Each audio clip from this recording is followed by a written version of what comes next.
หันได้ยินข่าวว่ารุดหนึ่งได้หนึ่งเราเห็นต้นอีกบอกโอ้หุ่นเห็นแล้วโอ้ไงเนี่ยอ๋อบัวตีงบัวยังเลยเนาะ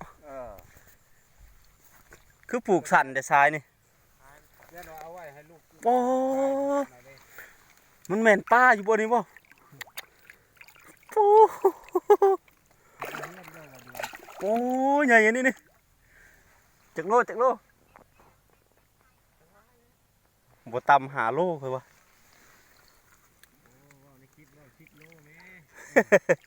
โอ้บ่เคยพอเห็นปลาใหญ่โอ้ตัวรุดน่ะดึงลากไปเลยเนาะโอ้ยเห็นตัวรุดเด้อ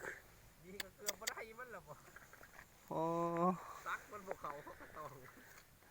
โอ้เขาคือมารใช่ป่ะมื้อนี้โอ้โหเจ้าของปลาเด้อนอนอยู่สวัสดิ์เสวยอยู่โอ้ยลงเบ็ดคือกันก่อนสัน